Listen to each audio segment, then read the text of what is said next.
Olá, pessoal do YouTube. Estamos aqui de volta, né, para fazer mais uma gravação.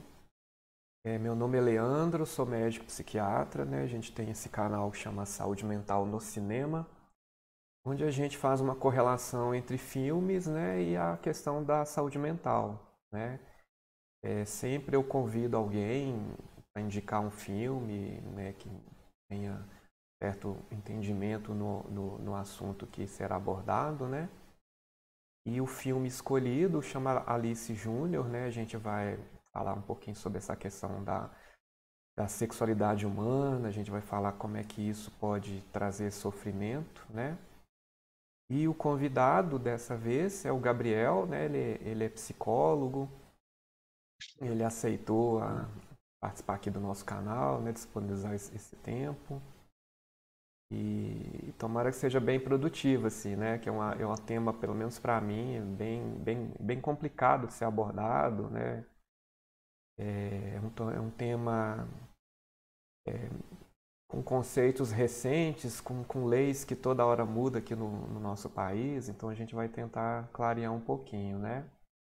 Eu Tema queria, recheado de tabus, né. é, eu queria te agradecer, Gabriel, e que você falasse um pouco de você, da sua formação, né?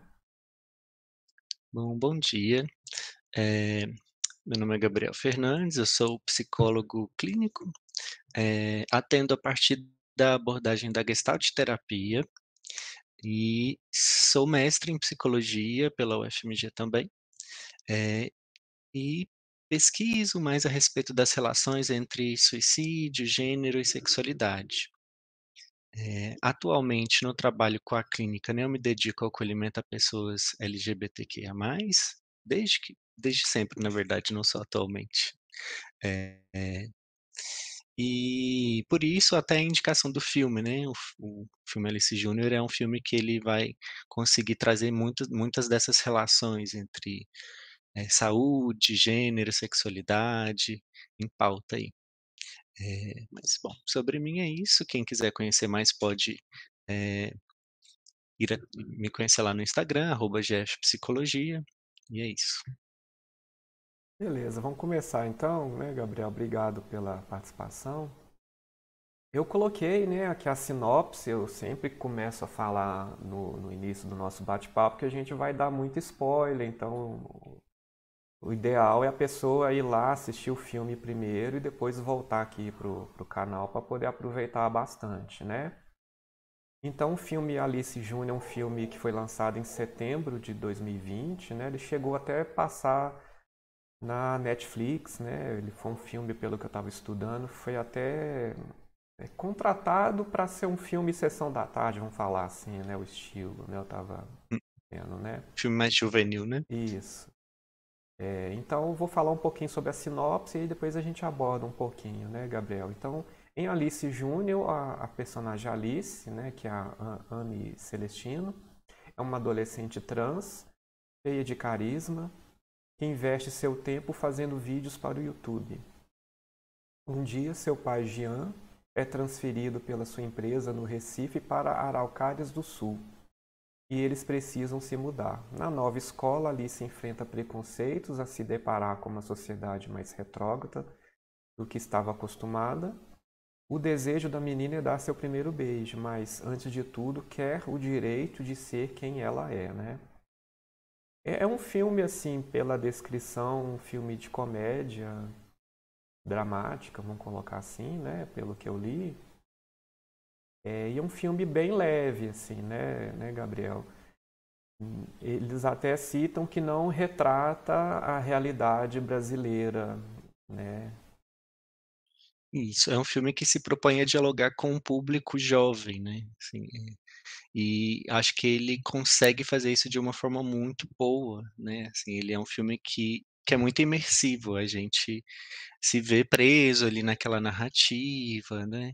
Eh, bom, tem algumas pessoas podem conhecer um pouco mais dessa realidade, né, entender, da realidade de pessoas trans, mas para quem não conhece, né, tá tendo um primeiro contato ali com o filme, talvez nem tenha esses questionamentos, né, se é assim ou não, até porque, bom, ele também diz da realidade de algumas pessoas, né, não necessariamente da maioria. Uhum, Mas acho que essa crítica é uma crítica que a gente eu gostaria até de pincelar um pouco mais sobre ela, eh, mais mais futuramente, assim, né, essa uhum, de uma não retratação da realidade, porque eu acho que isso diz também do papel do cinema. uhum, Assim, o papel do cinema é só descrever a realidade, né, no sentido de representar uma realidade?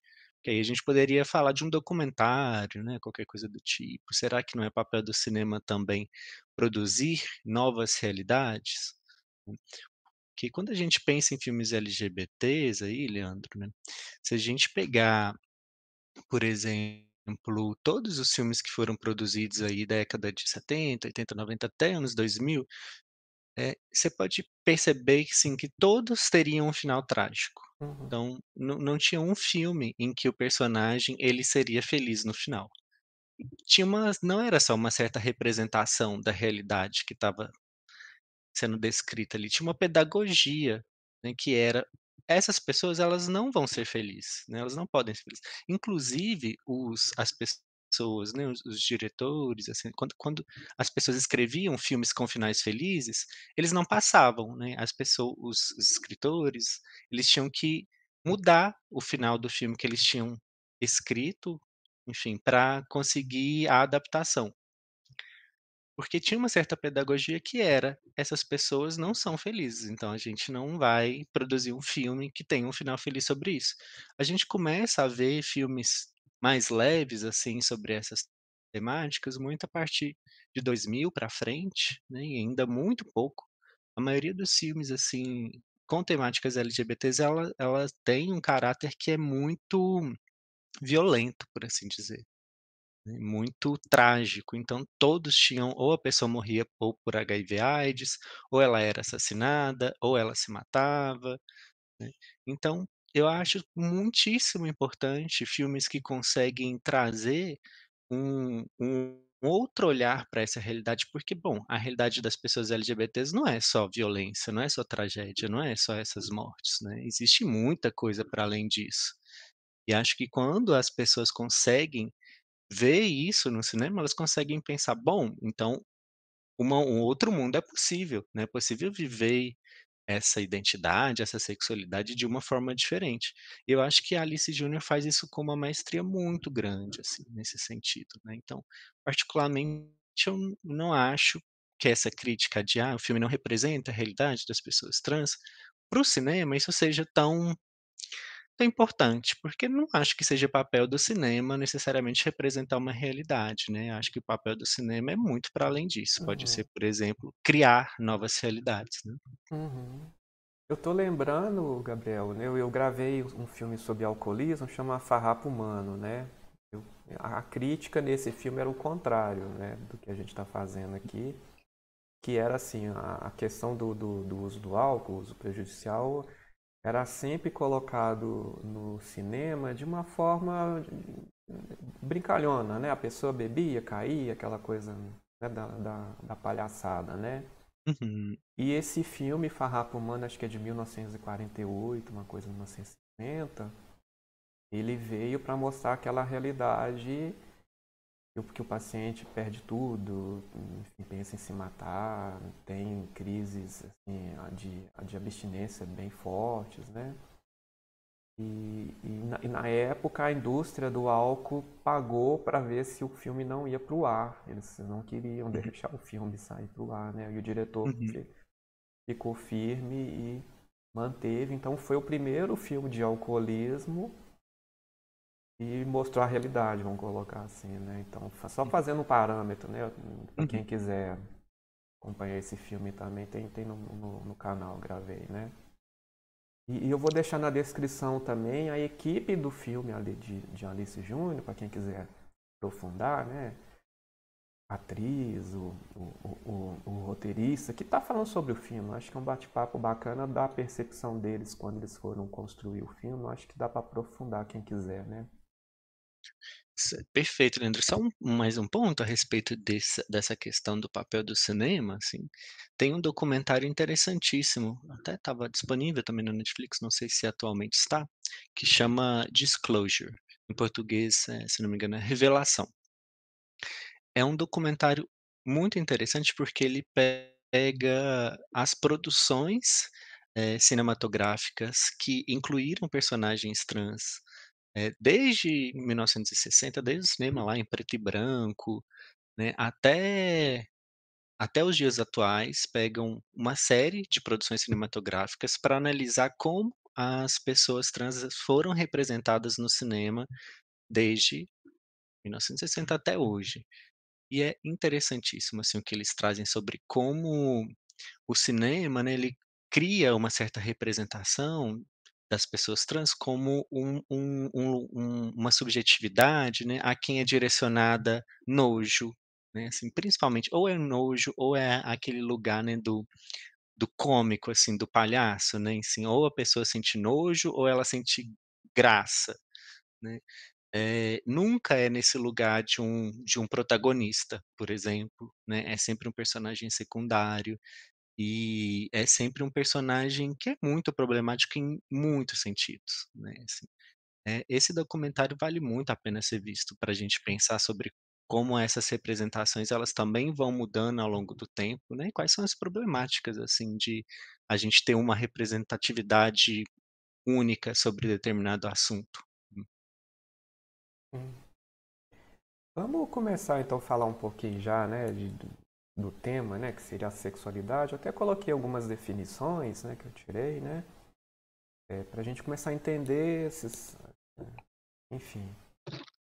Então coloquei lá, né, a sexualidade é um aspecto central do ser humano ao longo de sua vida e que está presente nos seus atos. Engloba o sexo, identidades e papéis de gênero, orientação sexual, erotismo, prazer, intimidade e reprodução, né? A gente vai abordar daqui a pouquinho cada um desses itens, né? É um elemento básico da personalidade que determina no indivíduo um modo particular e individual de se manifestar, comunicar, sentir, expressar e viver o amor, influenciado pela interação de fatores biológicos, psicológicos, sociais, econômicos, políticos, culturais, éticos, legais, históricos, religiosos e espirituais, né?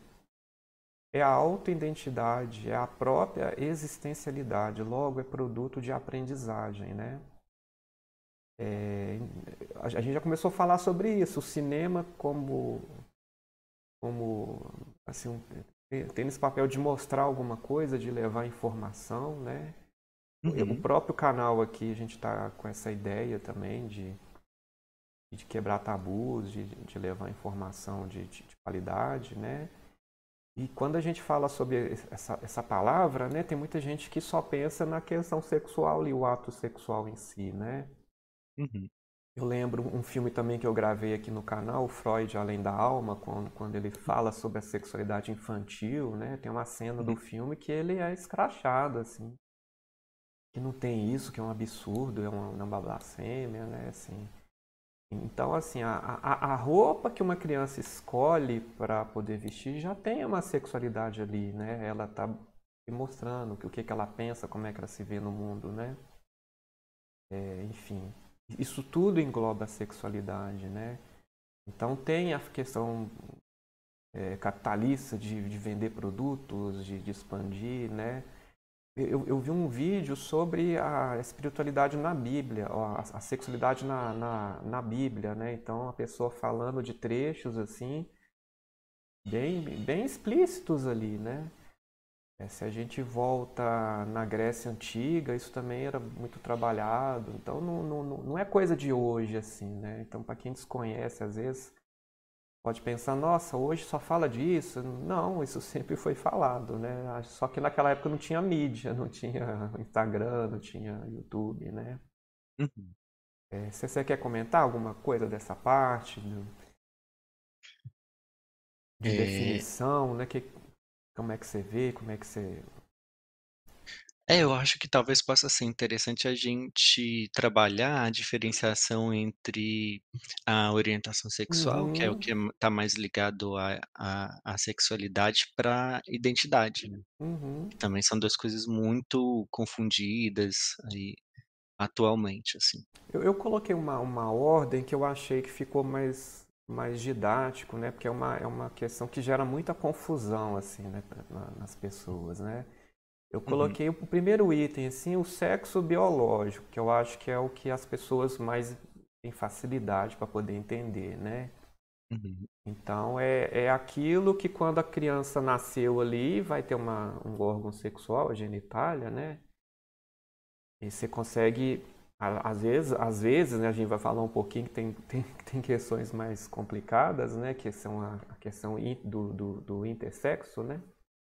Mas se tem um pênis e tem o testículo ali, o sexo biológico é masculino, essa é a definição, né? E tem a região genital ali, vulva, vagina, e tem ovário e útero, sexo feminino, né? Tem casos, né? Então eu lembro quando eu estudei aí na Federal, a gente teve aula disso, o professor sempre falava, ó, nasceu a criança com pênis, você vai lá palpa para ver se tem o testículo. Se não tiver, a primeira coisa é procurar se o testículo está escondido dentro do abdômen para a gente definir essa questão, né?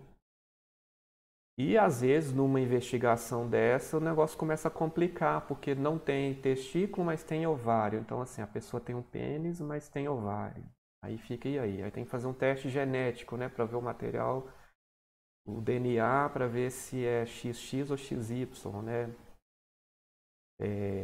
E depois tem que esperar para poder ver, aí a gente vai falar, né, como é que a pessoa se identifica, porque o médico, às vezes, mais afoito, quer fazer uma cirurgia ali, já bagunça. Então, assim, o sexo biológico, para falar de forma mais simplista, seria isso, né? Olhar a uhum. genitália ali, ver se masculino, feminino, e isso é o sexo biológico ali, vamos colocar, né? O que entra a produção de hormônio, né? Essa questão, né? O testículo vai produzir testosterona, né? O ovário vai produzir os hormônios femininos ali, né? Eu acho que essa é a parte mais fácil, né? Vamos colocar assim, né? De tentar explicar, né? Um segundo item, aí depois que esse ser, vamos colocar assim, ele vai se desenvolvendo, vai crescendo, ele vai se identificar com alguma sexualidade, né? Ou com nenhuma, né? Eu me identifico como masculino ou como feminino, seria isso, né? Identidade. Mais Uhum. para mulher ou mais para homem, mas aí tem, hum, entre esses dois extremos, algumas possibilidades, né? Aí a gente está falando aqui de cisgênero e transgênero, seria isso, né? Uhum.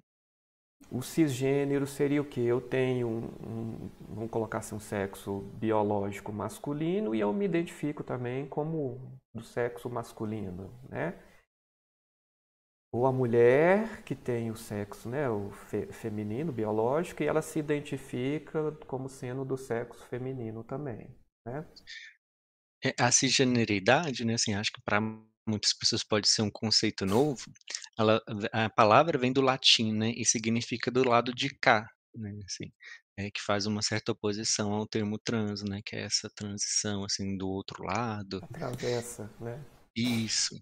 E é um conceito importantíssimo, assim, para a gente pensar os estudos de gênero e os estudos de sexualidade, porque antes desse conceito de cisgeneridade, né, o que a gente tinha era o conceito de homem e de mulher de verdade, né, e o resto era quem não se identificasse enquanto homem e mulher de verdade era, eh, essas outras pessoas, né, que são as pessoas, que fogem dessa normalidade. Então a gente não costuma dar um nome para a norma, né, a gente dá um nome para o que foge dela. Então a gente tinha o conceito de mulher biológica ou de homem biológico, e quem não era, quem não se encaixava nessa categoria, né, eram vistas como pessoas que eram artificiais, né, como uma certa paródia desse gênero verdadeiro, que é a cisgeneridade.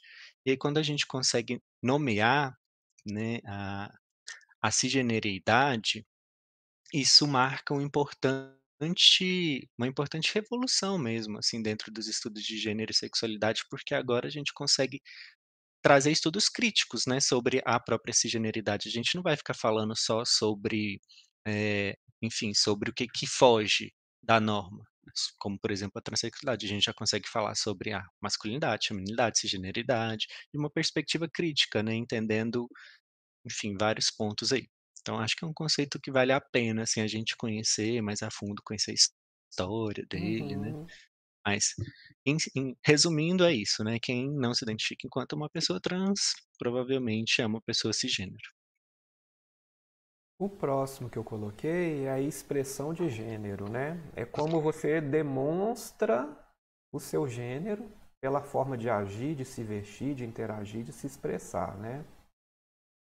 Então a pessoa vai se expressar isso de uma forma sendo mulher ou sendo um homem ou não binário, é nem isso nem aquilo, né?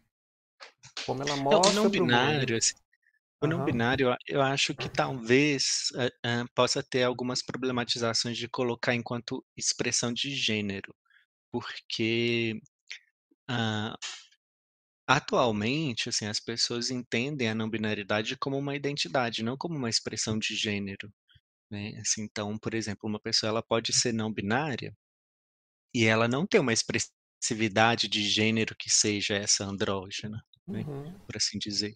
Então eu diria que essa a não binaridade ela tá mais ligada a esse contínuo, né, que é cis, trans, não binário, do que necessariamente a expressão de gênero. Eu acho que a expressão de gênero tem muito a ver com essa estética, né, assim, com como a Uhum. gente se apresenta para o mundo. E, bom, eu me apresentar de uma maneira, hã andrógena, né, não necessariamente me faz uma pessoa não binária, né, isso Uhum. se sentir-se uma pessoa não binária, essa identificação, ela tá mais próximo da identidade do que necessariamente dessa expressão de Uhum. gênero. Acaba que eu expresso aquilo que eu me identifico também, né? Uhum, E não necessariamente eu vou expressar aquilo que eu identifico. A gente pode ir para uma isso, festa e se expressar de outra forma, né? Tem isso, isso isso, também, né? isso. E por fim, a orientação sexual, né, que refere-se ao seu desejo, né? Por quem que você se sente atraído, atraída sexualmente, né? Aí teria os termos hétero, homossexual e bissexual, né? Então, se eu sou atraído por um sexo diferente, vamos colocar assim, né? Aí seria o hétero. Se eu sou pelo mesmo, seria o homossexual. E pelos dois, bissexual, né? Seria a orientação aquilo que me direciona, vamos colocar. Isso. E aí, assim, qual que é a ordem natural de pensar essas coisas, né, assim, a gente imagina que existe uma linearidade, assim, entre, o sexo biológico, o gênero e a orientação sexual, e até a expressão de gênero, né. Então a gente imagina, assim, que se a pessoa nasce com pênis, testículo, né, logo ela se identifica com o gênero masculino e logo ela vai gostar de mulher. Essa seria a ordem natural, assim, do pensamento científico, das ciências sexuais durante muito tempo, né. O que os estudos de gênero e de sexualidade fizeram, né, foi demonstrar que essa linearidade que parece tão natural, né, nasceu com pênis, é homem, gosta de mulher, né, isso não existe, assim, não é uma coisa pré-determinante.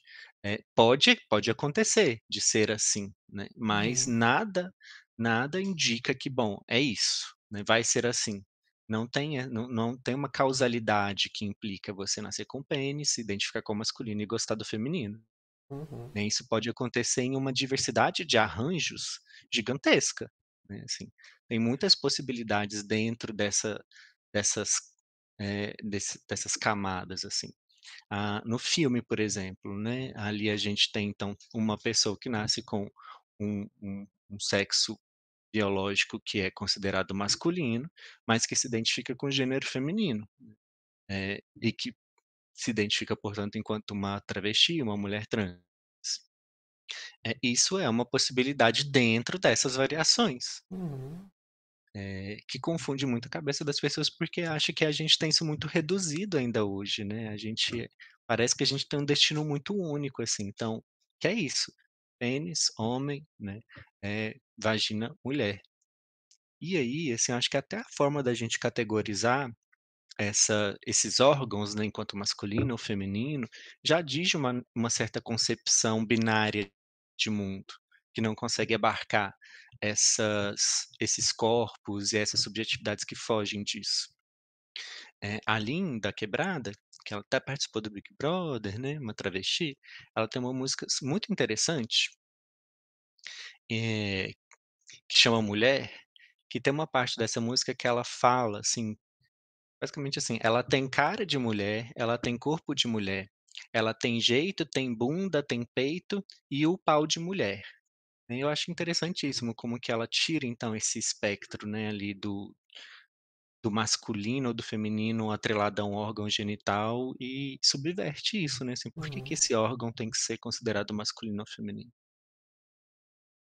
E vamos voltar então, pegando até a personagem Alice principal, né, pra gente colocar nessas caixinhas, né, assim. Igual você falou, ela nasceu a priori com pênis, né, enfim. Ao longo da vida, ela se percebe, ela se identifica como sendo uma mulher, não é? E tem até uma cena que o pai fala sobre a questão do tratamento dela, não é? Isso, isso. De, de, Uhum. de, de hormônio, não é? Aí depois Que você ela fica super feliz de poder começar, começar o né. tratamento, né? Uhum, E ela sonha em beijar um homem, né? Um uhum, rapazinho, e no final, já dando spoiler, o primeiro beijo é com uma mulher. E uhum. ela meio que fica assim, opa, mas né, será que eu então, né? Acaba o filme assim, naquela expectativa do que será mais pra frente, né? Então eu acho que isso ilustra o que você falou, né? Que não tem essa Isso, linearidade obrigatória, né?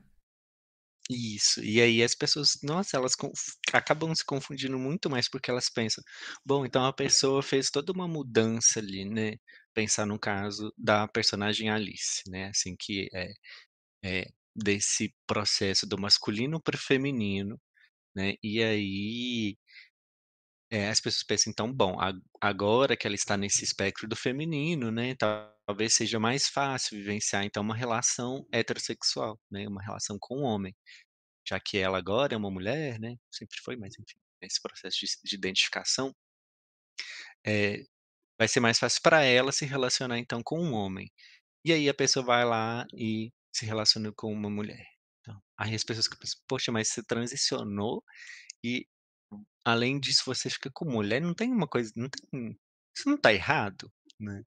Então isso é difícil para as pessoas conceberem a existência, né, assim, de pessoas trans, lésbicas ou homens trans gays, Uhum, nesse sentido, porque a linearidade que a gente estava comentando, né, ela ainda continua a funcionar, né, mesmo que a pessoa tenha, eh, subvertido a barreira ali, né, do sexo biológico para o gênero, a orientação sexual ainda está puxando ali a linearidade, né. E a uhum, orientação sexual dessa linearidade ela é sempre hétero.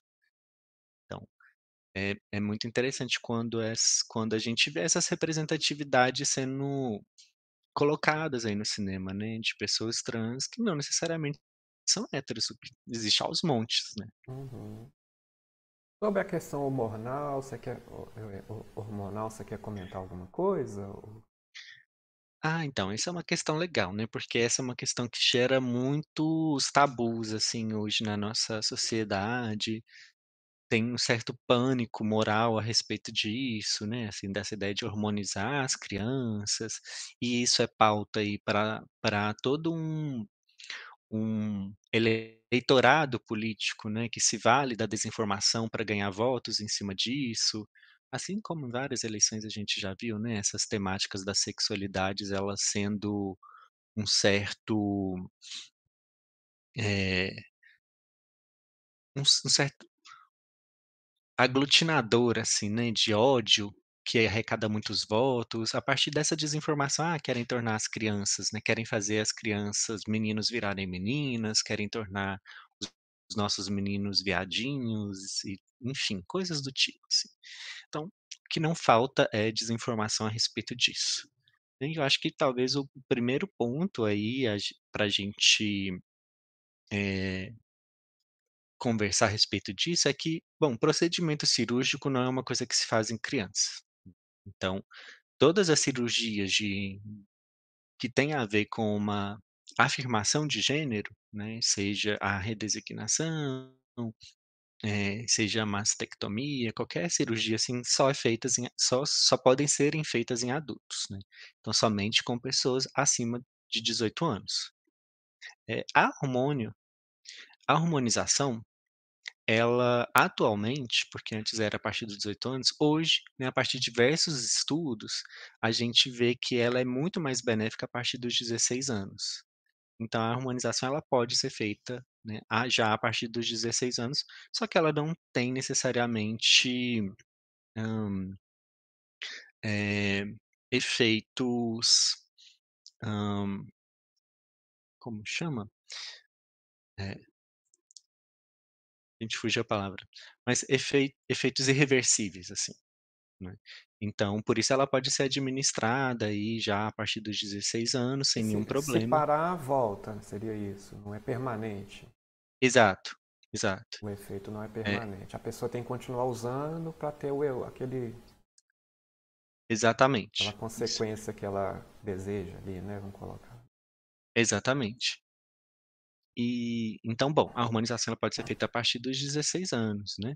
Antes disso, pode ser que a pessoa possa recorrer ao bloqueio puberal, que é um isso não só para pessoas trans, né, assim, tem muitas meninas e meninos, principalmente meninas, assim, que apresentam uma, eh um desenvolvimento sexual muito precoce e que recorre ao bloqueio puberal, né, que é quando a menina ali muito novinha já começa a ter sinais, né, de uma menstruação, de um desenvolvimento sexual, assim, termos fisiológicos, e aí as famílias podem optar por recorrer a isso, né, assim, ao Uhum, bloqueio puberal. Para as pessoas trans isso funciona aí para ajudar no não aparecimento dessas características fisiológicas, né, assim, no crescimento de mamas ou de pelos, uhum, etcétera, assim. E claro, né, tudo isso precisa ser, recomendado aí, né, muito bem avaliado por equipe multiprofissional. Então, assim, não é uma questão de tornar a os meninos e meninas, né, eh, de outro gênero nem nada do tipo. É apenas possibilitar que as pessoas, né, que já se identificam nesse espectro, né, que elas possam viver a a subjetividade delas de uma maneira saudável. Porque tem diversas pesquisas que mostram o quanto esses procedimentos de afirmação de gênero, né, tanto a hormonização quanto o bloqueio, eles são procedimentos que promovem saúde para essas uhum, crianças, para esses jovens. No sentido de isso diminuir demais o sofrimento mental, né, que uhum, vem aí da disforia, enfim, que vem desse processo de não se identificar com o gênero que está ali atribuído. uhum, Então sim, acho que é isso, acho que a gente precisa conhecer um pouco mais sobre esses procedimentos para perder um pouco o medo, né, uhum, que se tem atualmente sobre eles, assim, porque não é nada demais no fim das contas, né, são procedimentos que promovem muito mais saúde, né, do que, enfim, do que sofrimento. sim, E e talvez aí eu acho que entra num ponto que é sempre o da dúvida, né, porque as pessoas falam: "Ah, mas não é cedo demais?", né, como que uma criança, um jovem vai ter certeza sobre isso? Eu acho que o filme Alice Júnior ele é muito bom por causa disso, né, a gente tem ali uma jovem, né, que já enfim, o filme ele já não entra naqueles clichês, assim, né, e a pessoa está se que também são importantes, mas enfim, já tem muito sobre isso, que é a pessoa se descobrindo, e aí se fica, sei lá, se olhando no espelho, e aí não gosta do que vê, né, e aí o que que vai fazer com isso. O filme ele já começa, assim, num outro ponto, né, que é: "Bom, isso já não é uma questão, né, eu sei uhum. quem eu sou, né, e é isso, lidem com isso". Com a idade dela, né, que eu não sei no filme quantos anos ela tem, mas E provavelmente 16 por aí, 16, né. né? E e aí, a gente pode se perguntar: "Então, bom, mas uma pessoa de 16 anos ou menos, né, já tem condições de dizer o que é, né, assim, tem condições de saber o que é, para que a gente possa permitir essa administração da hormonização, por exemplo? E bom, né, tem. Tem muitas pesquisas que elas vão mostrar, né, o quanto a questão da identidade de gênero, ela é percebida ali desde muito antes, né, assim. Assim, só para ilustrar, eu sou coordenador de um grupo de apoio psicossocial de familiares de jovens trans. E aí nesse grupo, assim, os familiares contam muito a história dos seus filhos e filhas, né, e de como eles foram se descobrindo e se afirmando enquanto pessoas trans.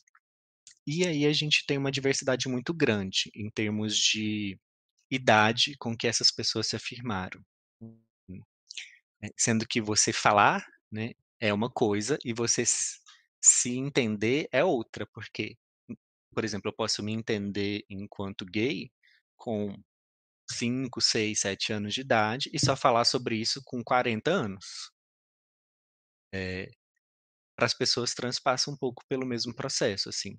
Mas é interessante que os familiares trazem que, por exemplo, crianças de 4 anos, né, chegavam e falavam: "Poxa, eh, s será que Deus não errou ao me fazer?", né, porque, bom, eu vim errado, né. Algumas outras crianças falavam assim: "E se eu morrer para eu nascer de novo no corpo certo?", né, assim, umas que já têm uma certa ideia de reencarnação, assim, a partir de uma família que tem tradições mais espiritualistas, né, e pensavam: "Bom, eh, eu quero morrer para eu nascer de novo no corpo certo dessa vez", nessa ideia do corpo certo e errado também.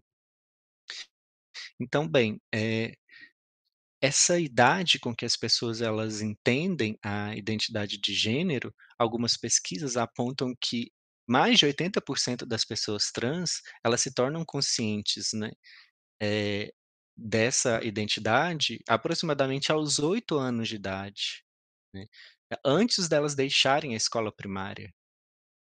E, bom, e aí quando elas vão conseguir falar sobre isso, é outra história, né, mas essa consciência já está ali então a partir dos 8, 9, 10 anos de idade, né, seja, né, assim, se a gente se perguntar: "Ah, quando a gente teve consciência que a gente era uma pessoa cisgênera?", né, assim, é isso. Uhum, Desde muito cedo a gente sabe se a gente se identifica com X ou Y. sim. E tudo é feito, né, Gabriel, com uma equipe treinada, especializada, com muita responsabilidade, né?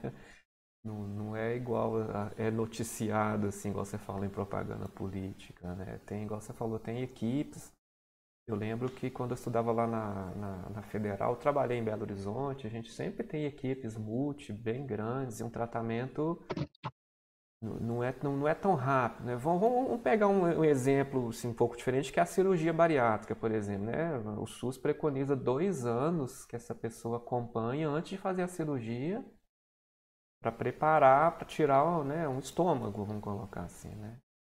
Então, Uhum. quando se faz algo nessa magnitude, né, vamos colocar, é muito responsável também. Tem profissionais treinados que estão ali no, enfim.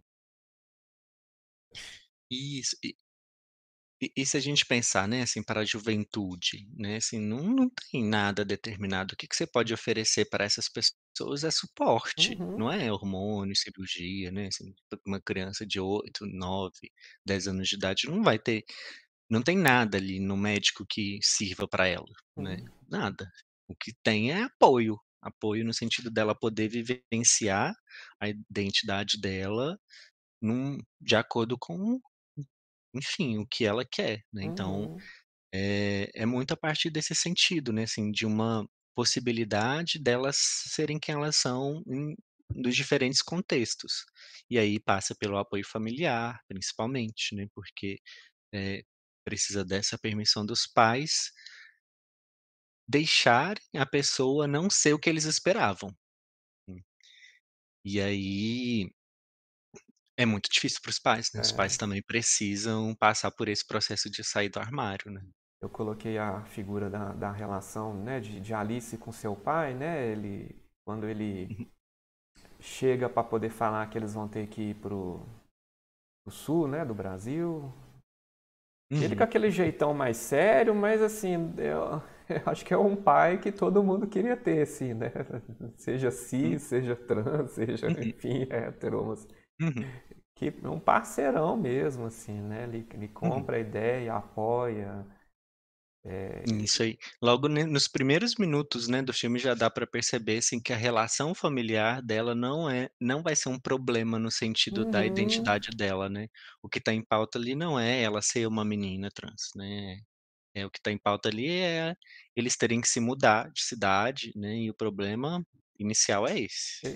Quando eu comecei a ver o filme, eu já falei, nossa, a família, porque é o que a gente vê, pelo menos a minha Uhum, prática, eu falei, nossa, cada coisa que eu já escutei, uhum, assim, de família levar o paciente, falando, eu quero que você conserta ele, uhum, né?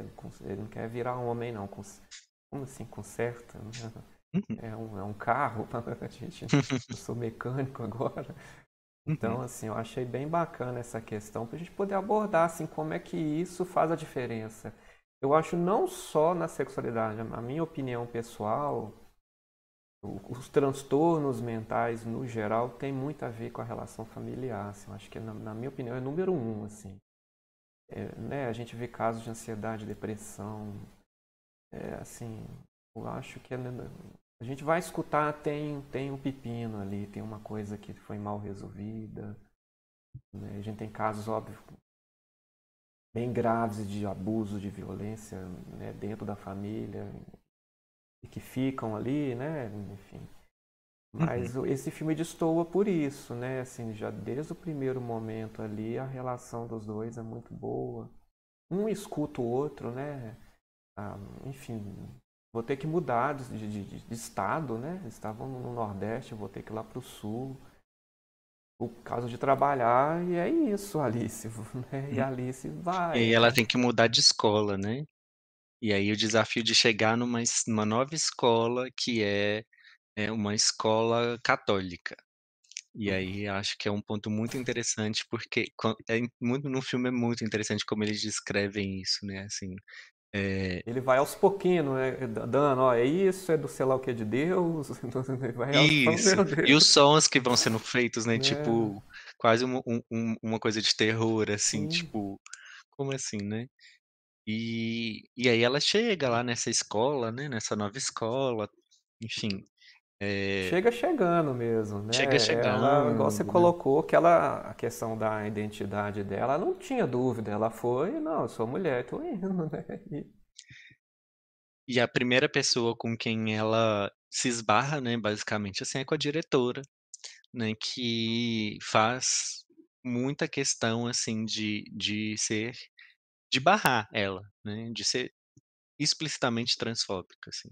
E é muito simbólico, né, assim, que a a principal pessoa dentro da instituição escola, né, esteja representando ali esse papel, porque o que a diretora faz no filme, né, ela fala: "Ah, não, mas como é que você chama?"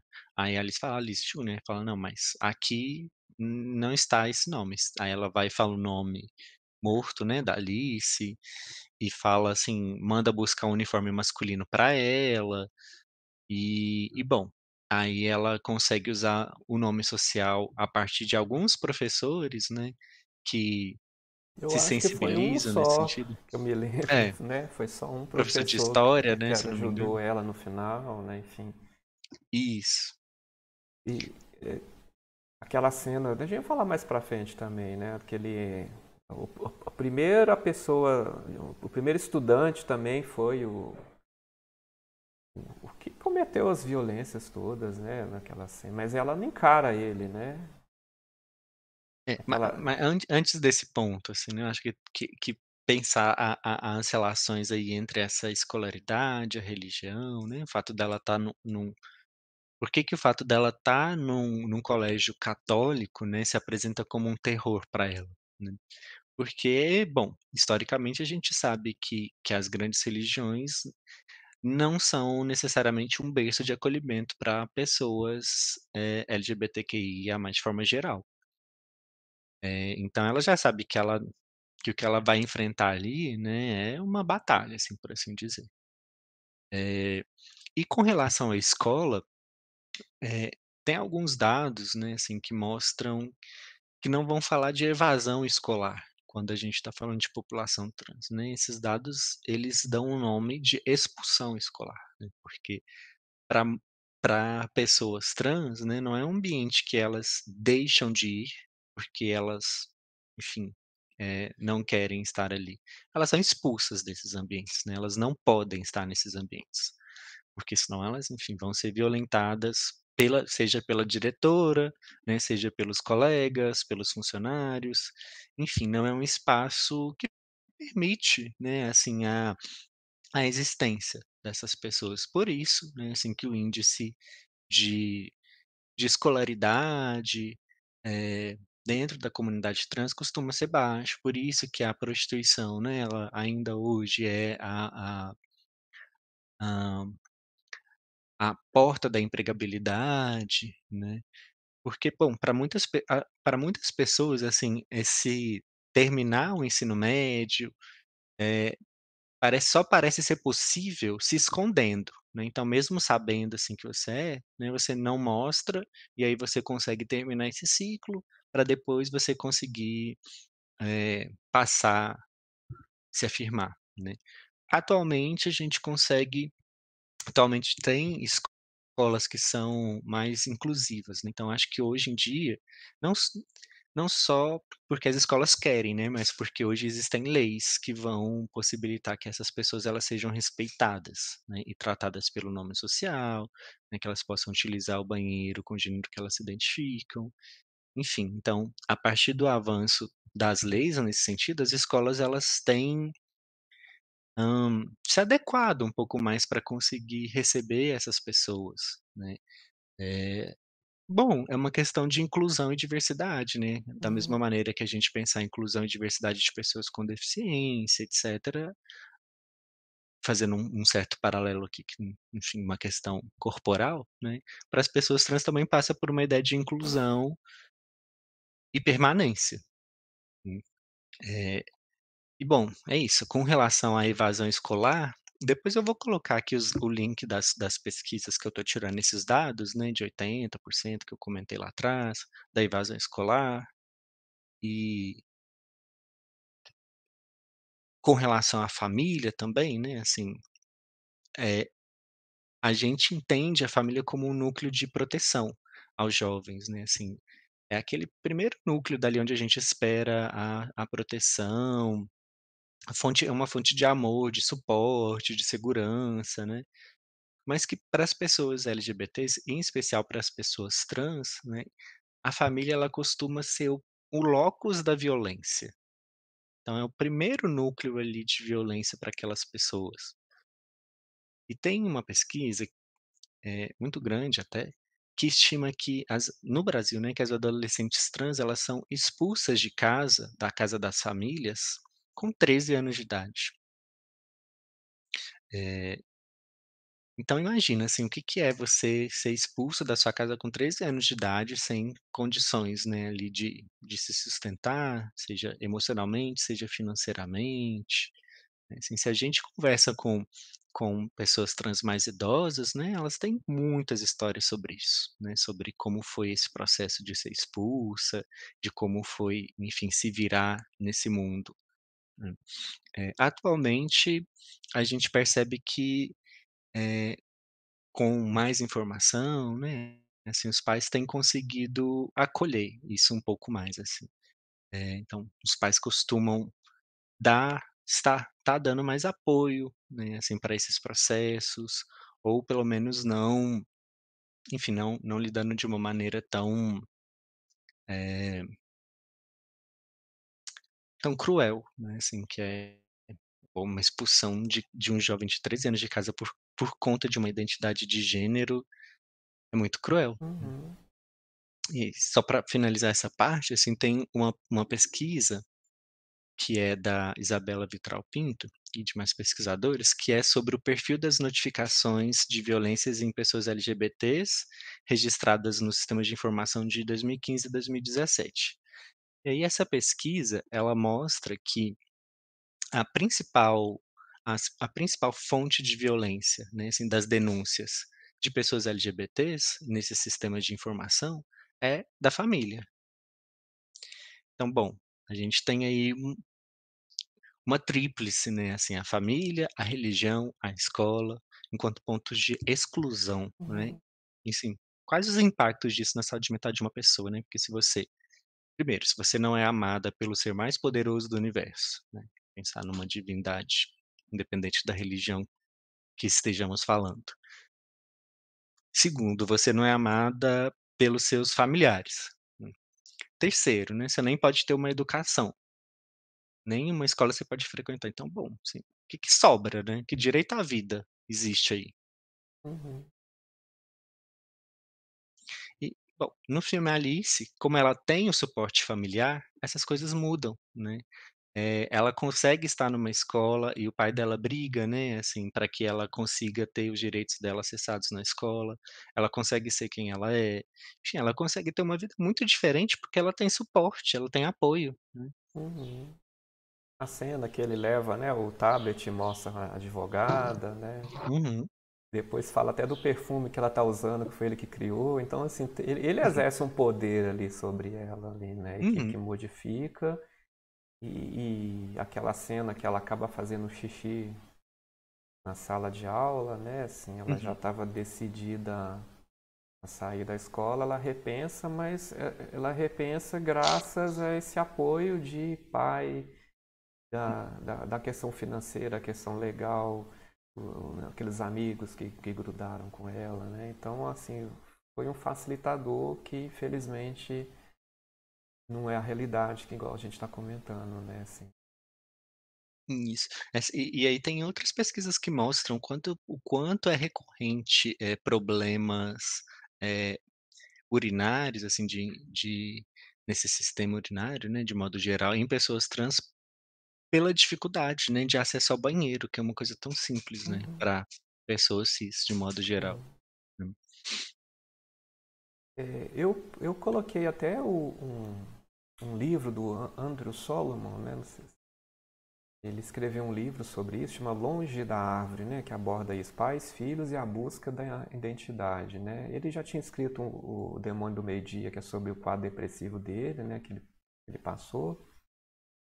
Então eu vou colocar só um trecho assim que tem a ver com o que a gente falou, né. Ele foi diagnosticado com dislexia na infância e ele conta que a superação dessa deficiência só foi possível porque ele pôde contar com a paciente dedicação dos pais, em especial de sua mãe, num lar estruturado.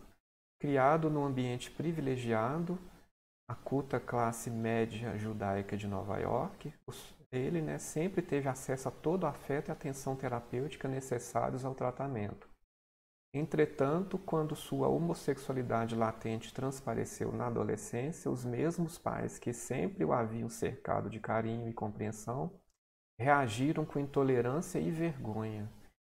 Ele teve de se afastar traumaticamente da família para conseguir vivenciar a plenitude de sua identidade sexual, né?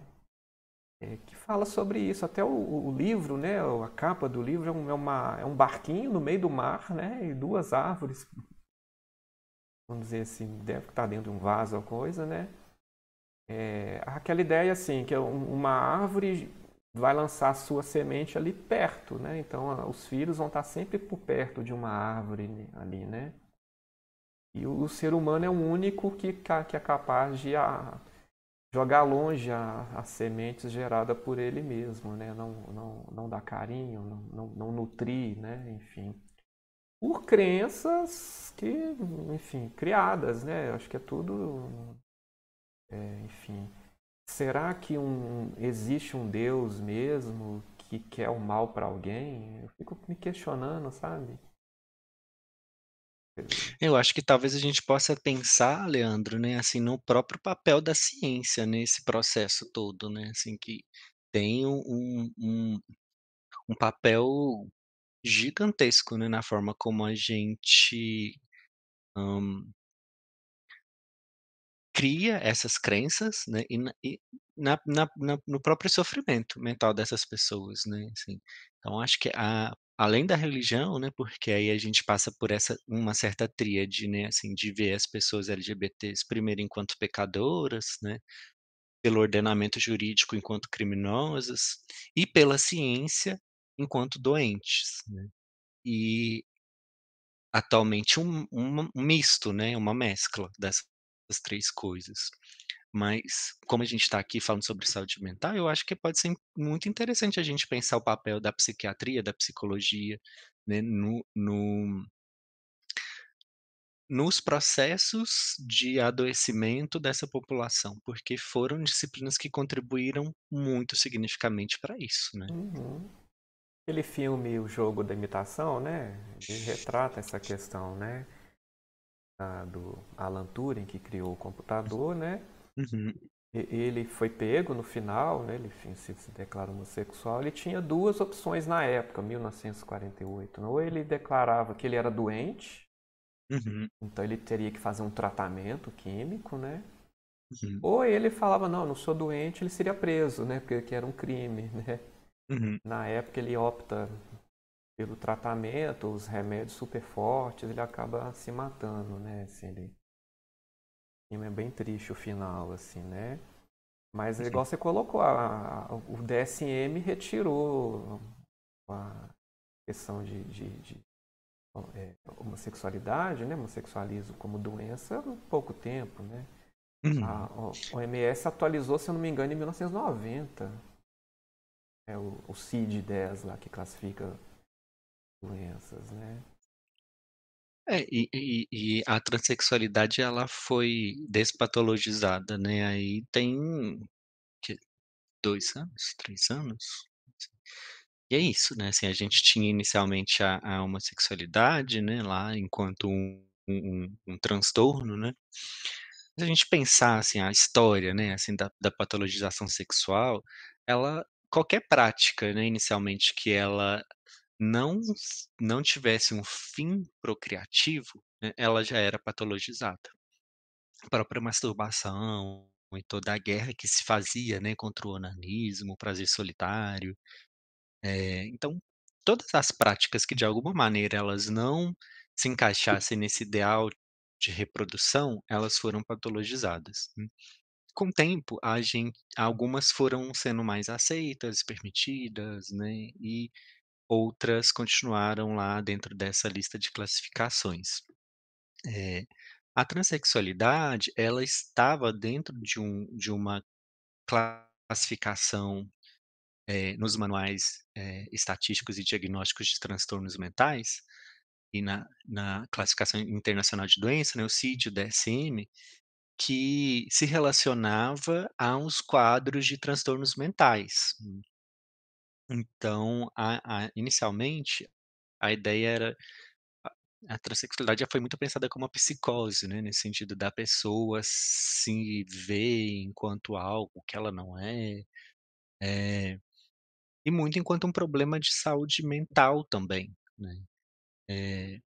E aí, pela a nova edição da CID-11, né, que saiu aí, se não me engano, há 3 anos atrás, ela exclui então a transexualidade após 28 anos, né, dessa categoria de transtornos mentais.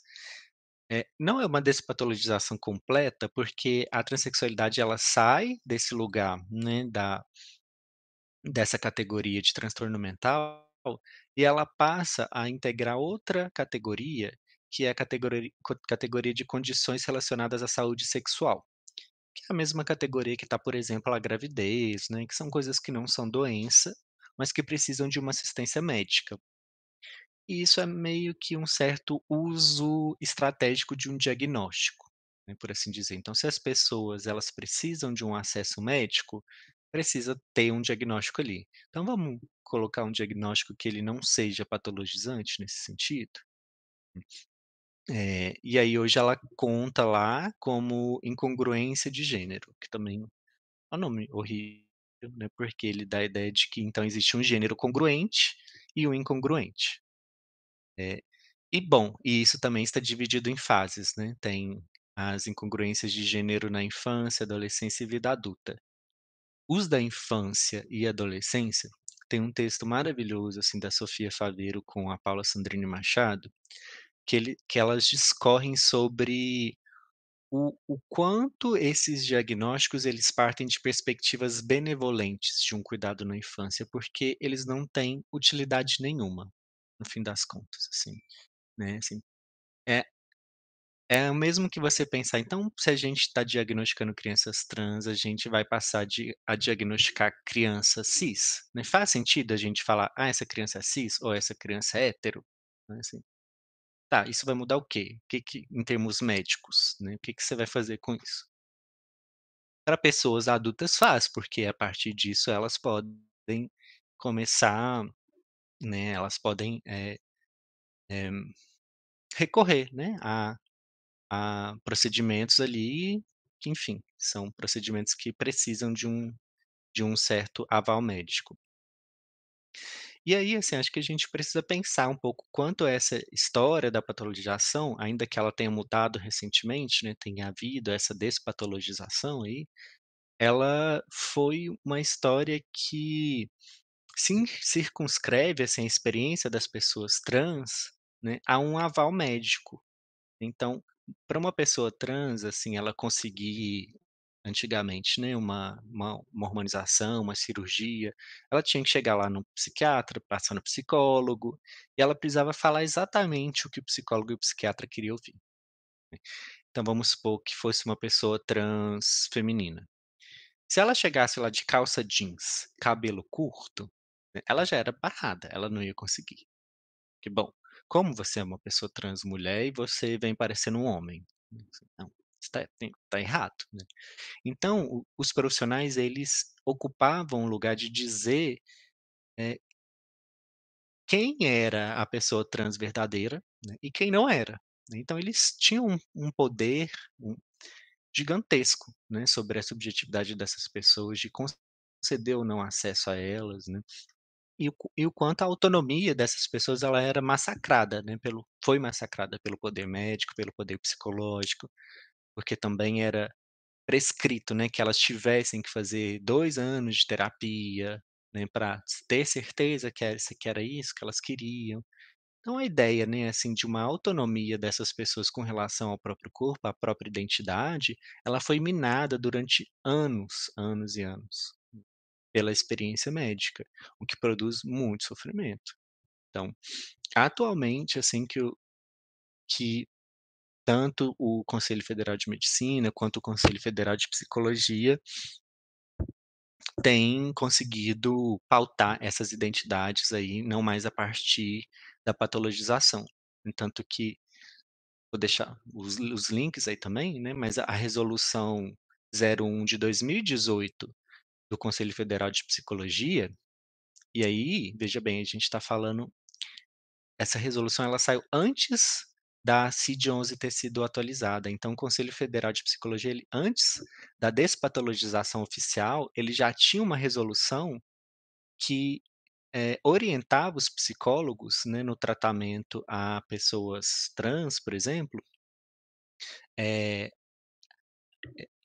orientava os psicólogos a terem uma abordagem que não era, patológica, né. Ele tinha o objetivo de impedir aí o uso de instrumentos, técnicas, psicológicas que reforçassem preconceitos, estigmas, estereótipos, né, eh, e discriminação de modo geral. Essa resolução ela está baseada em 3 pilares. O primeiro é que transexualidade e travestilidade não são doença, não são patologia. Né. A segunda é que a transfobia ela precisa ser enfrentada, né, um papel da psicologia. E o terceiro é que as identidades de gênero elas são autodeclaratórias. Então isso é um enorme avanço, né, a gente Uhum. pensar que em 2018 a gente já tem uma resolução ali do Conselho Federal que orienta os psicólogos a como lidarem, né, assim, nesse âmbito, do tratamento com pessoas, trans, por exemplo. Uhum. É, tem muito aqui avançar, né? Uhum. Muita coisa, né?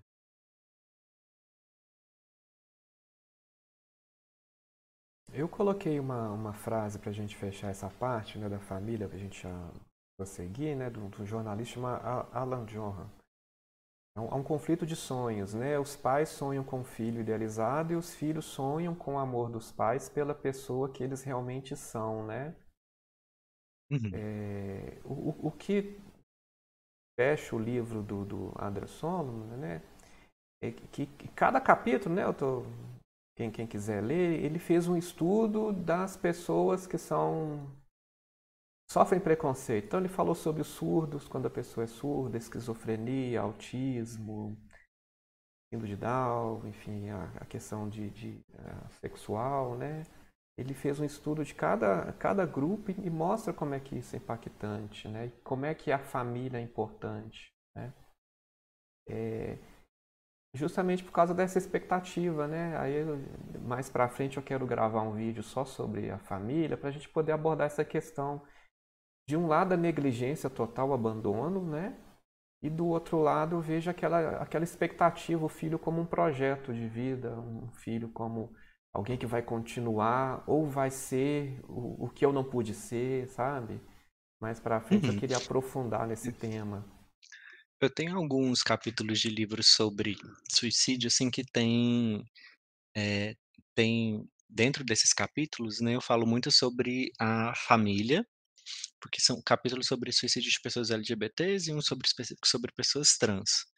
E aí tem muitas pesquisas, por exemplo, Leandro, que elas falam, né, assim, que o tem um estudo que foi com quase 300 pessoas, assim, autodeclaradas LGBTs, que o momento de maior risco para o suicídio, de planejamento e de tentativa, ele ocorre durante o processo de saída do armário para a família.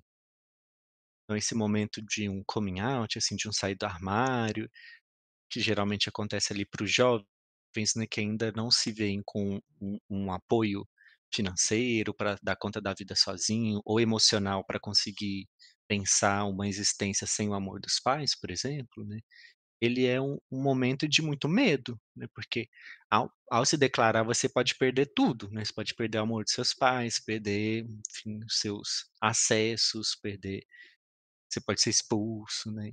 Então tem uma outra pesquisa, e a gente vou deixar todos os Uhum. links aí na descrição, que eu cito aí nesses capítulos de livro que eu tenho, que ela fala sobre como o suporte familiar aparece como um elemento central na prevenção do suicídio.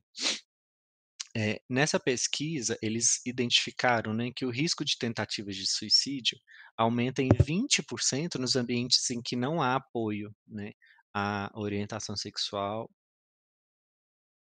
Eu acho que só a orientação sexual, dos jovens, em comparação onde não se encontra esse suporte. Então, Muita coisa. é muita coisa, né. Eleva, né? E é uma fase que, tirando a questão da sexualidade, é uma fase que essa ideação de suicídio aparece muito. A gente tem um pico nessa idade, né, os estudos de suicídio na população geral e depois Uhum, mais na idade mais velha, né? Que é geralmente uhum, onde ocorre bullying, uhum. dificuldade de conseguir emprego, enfim, né?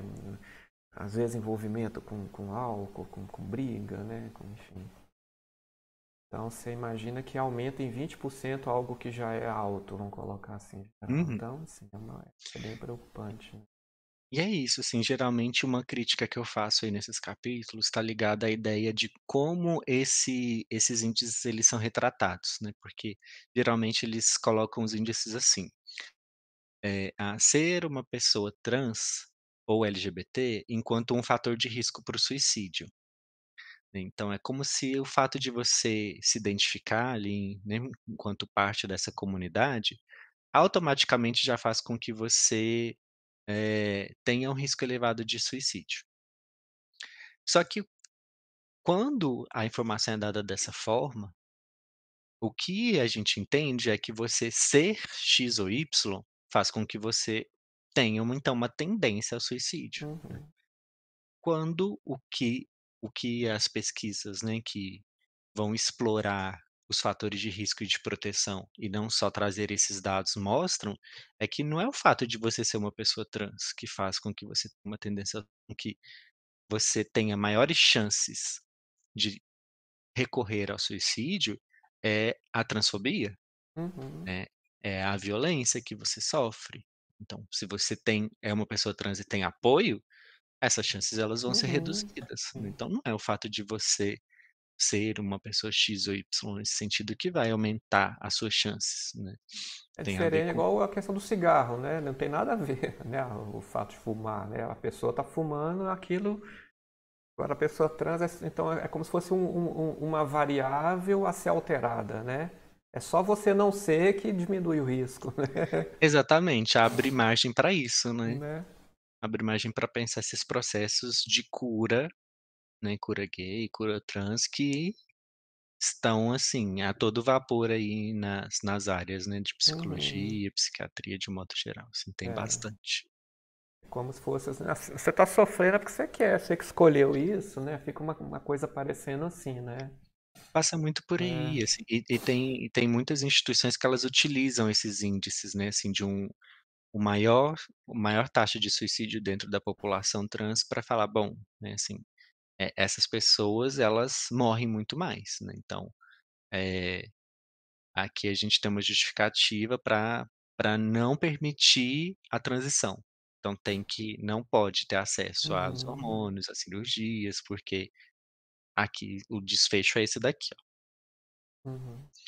E o que é muito cruel, né, porque bom, não não é isso, né, é Uhum. justamente o contrário, assim. Sim.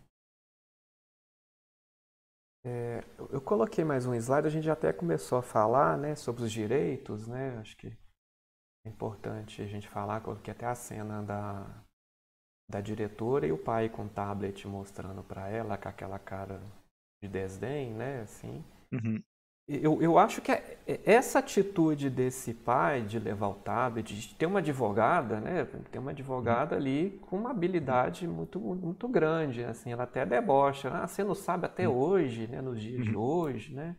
uhum, Então eu acho que ele é já um pai calejado de ter passado por situações de violação de direitos mesmo, né? uhum, Então ele já uhum, chega armado e já tem um conhecimento, né? uhum, O que eu acho que é importante, né, dessa questão de conhecer os direitos, eu acho, né, uhum. da gente ler, correr atrás, para a gente poder também cobrar, né? Eu acho que é assim que a gente consegue mudar, né? Pelo menos. E é interessante, assim, que tem pessoas que acham, né, assim, que é como se esses direitos eles fossem essas pessoas elas tivessem mais direitos que os outros, né, as minorias de gênero.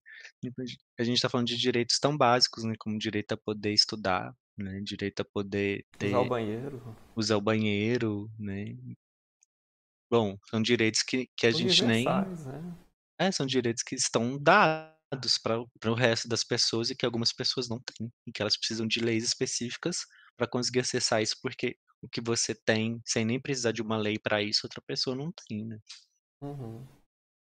Eu coloquei até alguns aqui, né, direitos sexuais, né, que depois eu vou colocar também a cartilha do Ministério da Saúde, né, o direito de viver e expressar livremente a sexualidade sem violência, discriminações, imposições, com respeito pleno pelo corpo, né, do ou da parceiro, né, do parceiro da parceira, direito de escolher o parceiro ou a parceira sexual, direito de viver plenamente a sexualidade sem medo, sem vergonha, sem culpa, sem falsas crenças, direito de viver a sexualidade independentemente de estado civil, idade ou condição física, direito de escolher se quer ou não quer ter relação sexual, direito de expressar livremente sua orientação sexual, né? Direito de ter relação sexual independente da reprodução, coisa que a gente falou. Direito ao sexo seguro para prevenção de gravidez indesejada e de DSTs, né? Direito a serviços de saúde que garantam privacidade, sigilo, atendimento de qualidade, sem discriminação. Direito à informação e educação sexual e reprodutiva, né? Então, assim, leis tem, né? Acho que tem que ser aplicado, tem que ser difundido, tem que ser cobrado, né? Uhum. Tem um último tópico aqui que eu queria comentar, Leandro, Uhum, que é o tópico sobre representatividade, assim, que eu acho que esse filme é tem uma abordagem incrível com relação à questão da representatividade, né, nesse sentido de trazer para uma cena de protagonismo, uma pessoa trans, de uma maneira tão leve, né, ainda que o filme tenha alguns conflitos, algumas cenas de violência, né, acho que ele ele traz uma superação ali, né, assim, a cena da piscina, por exemplo, né, que é uma cena em que um rapaz retira o sutiã da Uhum, Alice, empurra ela na piscina, e aí todas as meninas que estavam ali naquela festinha, né, elas também tiram o sutiã e jogam na pisci e se jogam na piscina, né, numa espécie de apoio coletivo, assim, uma sororidade, né. Eh, eu fiquei pensando muito sobre, eh, transfeminismo, assim, nessa cena, né, o quanto o transfeminismo ele traz, assim, certos desafios para o feminismo de modo geral, que é incluir, né, mulheres que não necessariamente, eh eh eram reconhecidas como mulheres, né, e o quanto ali né, aquela cena, né, esse apoio ele já está dado, né, tipo, nossa, mexeu com uma, mexeu com todas, né. Acho muitíssimo interessante. Mas para além dessa cena, acho que a representatividade durante todo o filme, né, assim, da Alice, é uma representatividade muito forte e que é importantíssimo, assim, para as novas gerações, né, assim, é um filme muito didático do início ao fim. E eu acho que você poder ter acesso a esse tipo de representatividade muda tudo, como eu estava falando lá no início.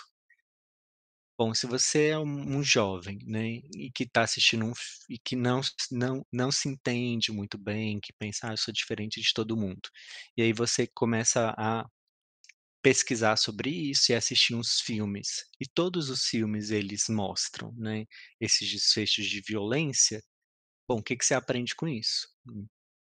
Agora, quando você tem a possibilidade de se ver representada em um lugar, né, que é um lugar como o da Alice, assim, que é um lugar, né, de possibilidade de vida, né, isso faz toda a diferença, né. Ainda que aquela não seja a realidade da pessoa, ela consegue olhar para aquilo enquanto uma possibilidade. Então, assim, para as pessoas mais jovens, principalmente, né, que vão ter acesso a esse tipo de representatividade, isso faz toda a diferença. Assim, esse papel da representatividade no cinema, ele cria possibilidades de mundo, né. Então, é isso, assim, acho que esse filme consegue trazer isso de uma maneira muito delicada, né, muito didática. Então, seja para jovens, para adultos, né, é um filme que eu recomendo muito, assim, para debater sobre juventude, transexualidade e tudo mais. sim. E o que ela coloca, eu coloquei uma cena, né? Eu coloquei assim como conflito dentro da população LGBTQI+, a cena do banheiro que ela vai e tem duas meninas que estavam vigiando para não deixar ela entrar. Ela comenta, deixa na hora que você sair do armário, né? Você se Uhum, declara homossexual, você vai ver se a outra vai te apoiar, né? uhum, E aquele rapaz que é gay e ele costura, né? Faz roupa. Eles têm um conflito também ali, que ela tenta se aproximar dele, né? Criar amizades ali, ter vínculo, e ele se afasta, não vou ficar perto de você, não, né? Aí acaba que o pai se aproxima da mãe dele, e depois tem uma briga que ela quebra o nariz do rapaz para proteger esse personagem, eles acabam ficando juntos, né? O que eu tô querendo colocar é que mostra que ela tá num patamar, não sei se eu posso falar assim, mais à frente, mais amadurecido dentro do processo dela, assim, né? E ela acaba ajudando essas pessoas, né? Ela mexe com a escola, eu acho, ali, né? Ela agita ali e ela modifica muita coisa, assim, né? Dentro daquela escola, né? Então, como é que uma pessoa tem uma força, assim, né? E é possível mudar e ajudar, né? é, me faz lembrar da rebelião de Stonewall, né, que algumas fontes colocam como o marco, assim, das paradas LGBTs, né, que foi, enfim, vários dias de conflito, assim, em um bar LGBT de Nova York com a polícia, e as pessoas que estavam à frente desse confronto eram pessoas, mulheres trans negras, né, assim, era elas quem estavam dando a cara a tapa ali, para conseguir um mínimo de dignidade de existência. Então, se a gente pensar que isso no início, né, assim, do que a gente chama de um movimento organizado, eh, eram essas pessoas que estavam ali pelo resto da comunidade, né, eu acho que o filme consegue trazer isso, né, porque, Uhum. de modo geral, dentro da população LGBT, cada um vai ter as suas especificidades de sofrimento, mas a população trans, ela consegue ter um duplo estigma, né, que passa tanto pela orientação sexual, quanto pela identidade de gênero, assim. Uhum. E aí, às vezes, essas pessoas correm para que as outras possam andar, né. Sim. O último, né, o último slides, que é do Jonas Maria, ele tem um canal que eu achei bacana, que ele cita alguns princípios norteadores, né? Empatia, se colocar no lugar do outro, né? Se a violência estivesse sendo cometida contra mim, como é que eu me sentiria? A humanização, né, que é ver o outro como um ser humano mesmo. Promoção do respeito e as políticas públicas de apoio, né? Eu acho que a gente abordou muita coisa, assim, né? É um tema extenso, né, Gabriel? O tempo até realmente estourou. Mas para encerrar, você quer comentar alguma coisa?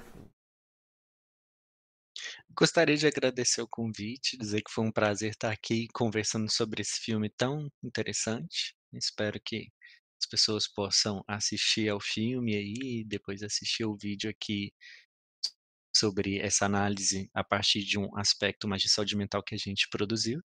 E qualquer dúvida eu fico à disposição para trocar, conversar sobre tudo isso e outras coisas também. Uhum. Aí na descrição a gente vai colocar os dados, né? Depois você envia para a gente. E eu queria agradecer então a participação, né? Foi bem bacana essa gravação, né? Abraço então, viu, Gabriel? Fica bem. Até mais, obrigadão. Abraço, Leandro. Muito obrigado, viu? Tchau, tchau. Tchau, tchau.